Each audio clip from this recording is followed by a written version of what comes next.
Hello and welcome to Love Chronicles with Coach John, the podcast where we dive deep into the intricacies of healthy relationships, self-growth, healing, and the art of truly understanding the ones we love. Like usual, I'm your host, Coach John, and whether you're here for a little self-reflection, relationship wisdom, or just to hear someone else ramble about the things we all go through, you're in the right place. Now, today's episode is one I've been itching to talk about. And it's something we don't discuss nearly enough. And this is about the so-called good guy. And today we're talking about the good guy syndrome. You know, these are those folks who wear their goodness like a badge of honor, but might just be using it as a way to get what they want.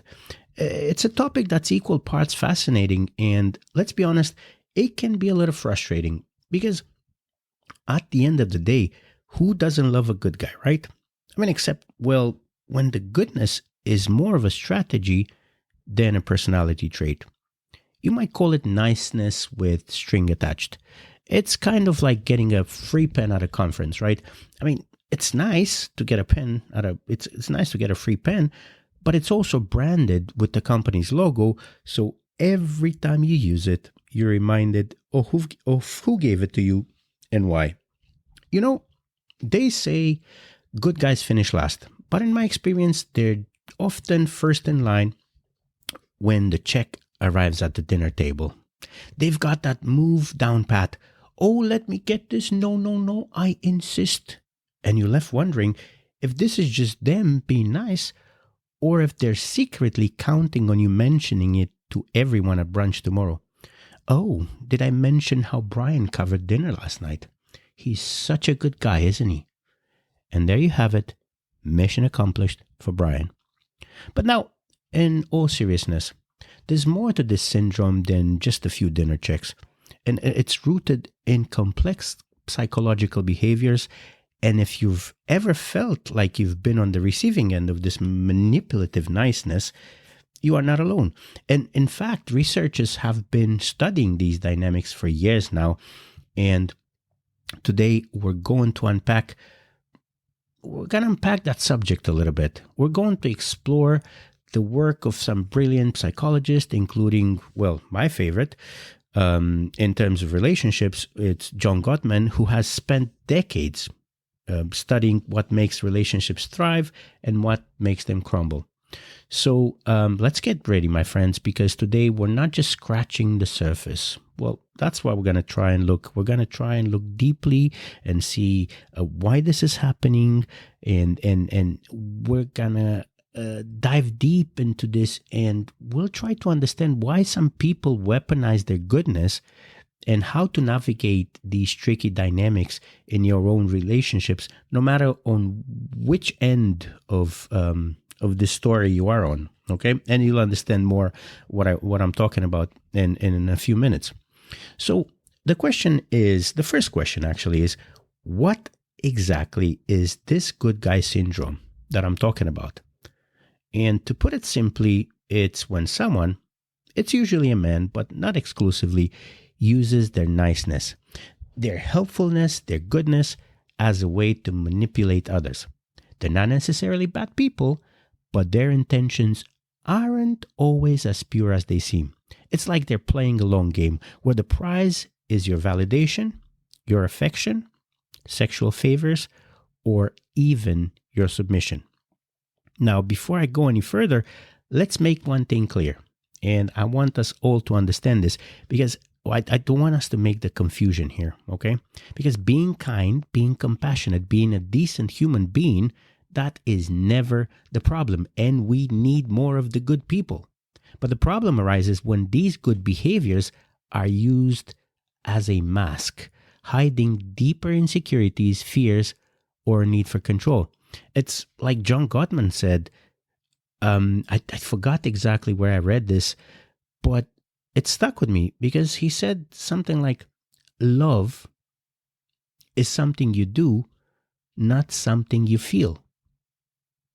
And yeah, that's pretty interesting, isn't it? Love is something you do, not something you feel. Because love, it's all about action, isn't it? And sometimes that doing is less about love and more about keeping up appearances. And this is where this gets so blurry, because you get these people that do all these good things, but at the end of the day, they have ulterior motives, and this is where it can get frustrating and it can get annoying. And it really annoys me just to talk about it. But the question is, where does this come from? Why do some people, often those who identify as good guys, feel the need to use their kindness as a form of manipulation? Well, the roots of this can be traced back to social conditioning, personal insecurities, and sometimes even past trauma. As psychologist Robert Glover, he said in his book, No More Mr. Nice Guy, which I recommend to everyone, whether you're a woman, if you're a guy, if you whatever you identify as, I recommend that you read this book, because he dwells deep into this, and he talks about how many nice guys or nice people are actually driven by fear of rejection, a deep-seated anxiety about not being good enough. So what do? They overcompensate. They try to be everything to everyone, thinking that if they're just nice enough, just helpful enough, then maybe, just maybe, they'll be loved and appreciated. And you know what? This becomes sad.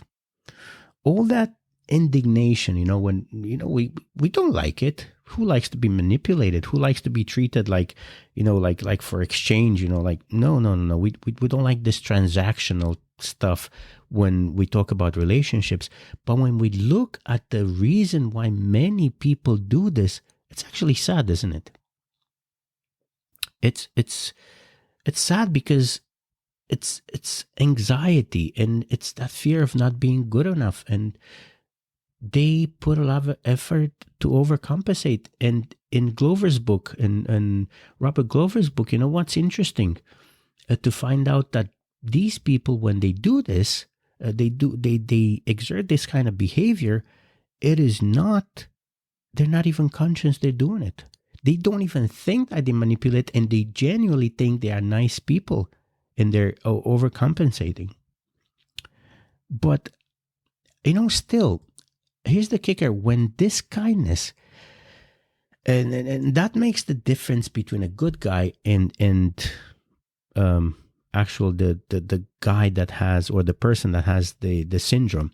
Because when this kindness is not reciprocated in the way they expect, or when they don't receive the validation they crave, they can become resentful. And that's when the good guy mask starts to slip. They might start to guilt trip their partner. They start withdrawing affection, or even lash out in passive aggressive ways.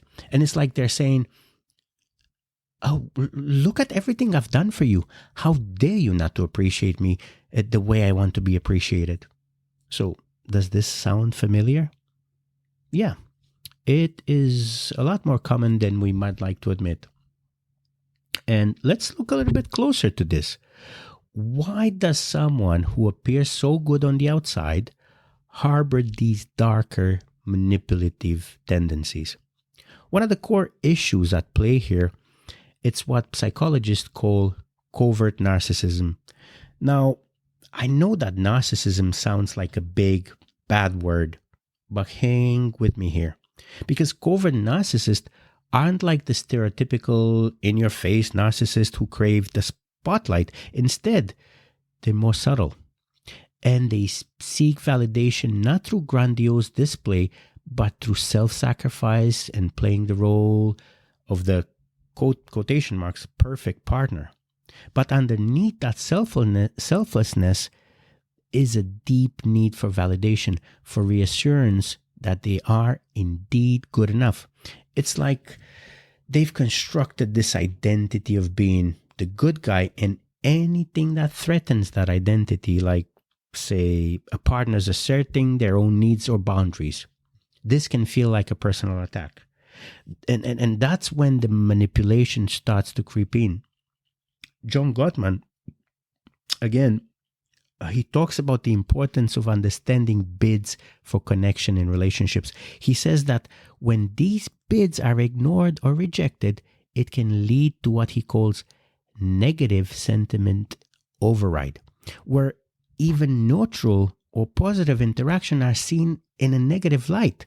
So for the good guy, this can manifest as them feeling unappreciated or undervalued, even when that's not the case. And I think we can recognize this. I'll just want to put a full stop here just for a moment. From what I said up to now, don't we know a few people like that in our lives?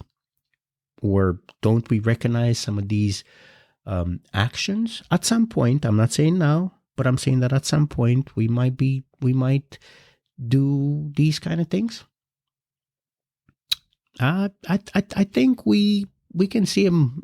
We are surrounded more than we think with these kind of things. So we find out that usually what happens here, the kindness wasn't really about the other person's well-being.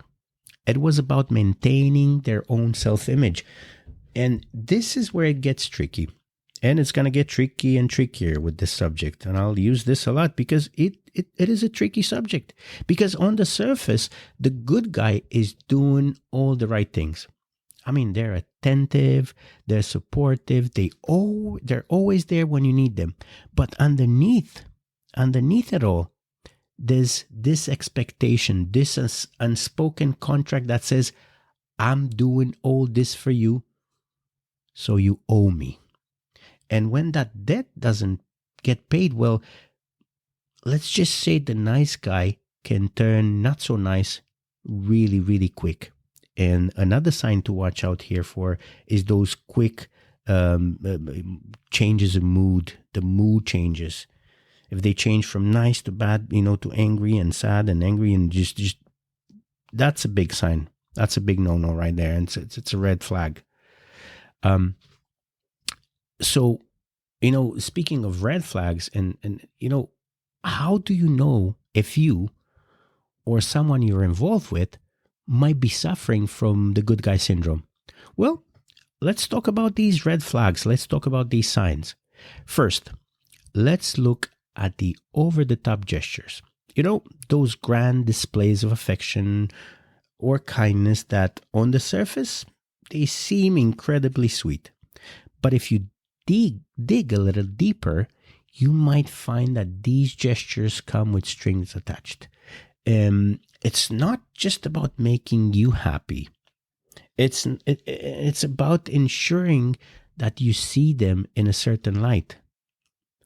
Then there's the constant need for validation. And a good guy often fishes for compliments, subtly or not so subtly, asking for reassurance that they're doing a good job as a partner.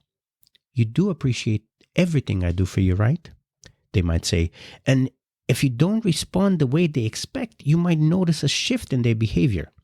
Maybe a little coldness, maybe a little bit of distance. And yeah, that's how it's displayed. Another big sign is emotional manipulation disguised as concern. And this might look like them saying, I just want what's best for you, baby. But what they really mean is, I want what's best for you as long as it doesn't threaten my role in your life. And this is a way of maintaining control while still looking like the good guy. They don't want to look like controlling, right? So this again, it is dirty. It's not nice, but it does happen. And finally, there's passive aggressiveness. And this is where things can get really tricky. I warned you that things get really tricky with this. Because a good guy might not express their frustration outright, but you will feel it. It's a constant pressure because they'll start doing things for you, but in a way that's a bit less enthusiastic. Or maybe they'll make little comments that feel like digs. But you know what? When you call them out, they'll say, oh, you silly, I was only joking. You see, the good guy can be hard to spot because they're not overly mean or controlling. They might even believe they're doing everything out of love. But real love, healthy love, isn't about keeping score or using kindness as a weapon. Man, you're probably listening to this and thinking, ooh, I might be that good guy. Well, if you think this, do not panic. Because awareness is the first step towards change. Like I said in the last episode, and probably I'll use this in every episode or most of the episodes, because the importance of awareness, it's so undervalued, and it's one of the most important things in solving problems. Like I said, awareness is the first step towards change. And the good news is you don't have to stay stuck in this cycle. You can break free, but it requires some introspection and, yes, a lot of work. But the first thing you need to do is examine your intentions. And you have to start asking yourself questions. Questions like, why am I doing this? Am I being kind because I genuinely want to be, or I'm doing it because I want something in return? Whether that's validation, affection, control, I want more sex, I don't know, maybe I want more money, what do I need? Be honest with yourself. It might not be easy, but it's necessary. And next, and this is again extremely important, practice setting boundaries with yourself and with others. This means recognizing that you don't have to be everything for everyone. And it's okay to say no. It's okay to have your own needs and desires. You don't have to play the hero in everyone else's story. And especially if you're in a relationship, communicate openly with your partner. Let them know that you are working on this, that you're dealing with this, that you're trying to be more authentic in your kindness and less driven by fear or insecurity. And I tell you something, it's not going to be an easy conversation. It will be a difficult one, but it is important. It is an extremely important one. It's a very important discussion. For those on the other side of this equation, if you're dating or you're involved with someone who exhibits these good guy tendencies, well, I only have one advice for you technically. There's not much you can do, but set your own boundaries. Set your own boundaries and don't be afraid to call out behavior that feels manipulative, even if it's wrapped in a nice package. Remember, love should feel free, not like a transaction. The moment it feels like it's a transaction, well, there's something wrong there, and you need to set your boundaries and you need to call them out on their behavior. I was going to say call them out on their bullshit, but I'm not going to use bad words because my sister, she called me up on my last episode and she wasn't too happy with me. Right. Getting back to this because it's really serious. The path to, to getting out of this is authenticity. It's setting boundaries, is speaking out and just call them out on it. And on the other side, be authentic. So let's wrap this up with some thoughts on what a healthy, authentic relationship looks like, free from the good guy syndrome. Because at the end of the day, what are we all striving for? What do we all want when we talk about relationships? We all want relationships that look like, that are authentic, where relationships that are built on trust, on mutual respect, genuine love, not that are built on manipulation or hitting agendas. And first off, a healthy relationship is rooted in authenticity. It's about being your true self without feeling the need to wear a mask or play a role. That is one of the worst type of relationships you can be in, and the pressure and the anxiety to not be yourself day in and day out. next to the person that you wake up to, next to the person you go to bed with, to have to put a mask on. It's horrible. And if you're the good guy, that means being kind because it's who you are, not because you're trying to earn something in return. It's about letting go of the fear that you won't be loved unless you're perfect. Because spoiler alert, no one is perfect, and that is absolutely okay. Again, I'm sorry to have to do this, but I'll mention John Gottman again. He talks about the importance of emotional bids. He talks about those little moments where we reach out for connection, and in a healthy relationship, both partners recognize and respond to these bids with genuine care. It's not about scoring points or keeping track of who's done more. It's about being there for each other in a real, meaningful way. And this is the kind of relationship you want to have. Secondly, communication is key. If you find yourself slipping into good guy syndrome, talk about it with your partner. Let them know that you're feeling what you're feeling and why you're feeling it. Open up about your insecurity. And believe me, they will appreciate your honesty.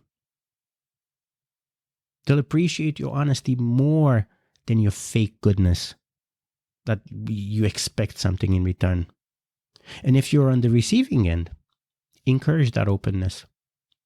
Create a space where both of you can be vulnerable without judgment. And boundaries, again, I have to stress this, in dealing with the good guy syndrome, boundaries on both sides are extremely, extremely, extremely, extremely important. Boundaries are essential piece of the puzzle here, because healthy relationships, as I said, they're built on mutual respect, and that means respecting each other's boundaries. And if you're the good guy, it's crucial to understand that your partner's boundaries aren't a rejection of you, and they are a necessary part of maintaining a healthy, balanced relationship. And for those in a relationship with a good guy, quotation mark, it is important to assert your own boundaries too. Remember, love isn't about losing yourself to make someone else happy. And I will say this again, and I will say it 5 times if I have to, or you say it to yourself. Pause this right now and say, love isn't about losing myself to make someone else happy. Love isn't about losing yourself to make someone else happy. You have to set your boundaries. You have to assert your own boundaries and hold to them, stick to them.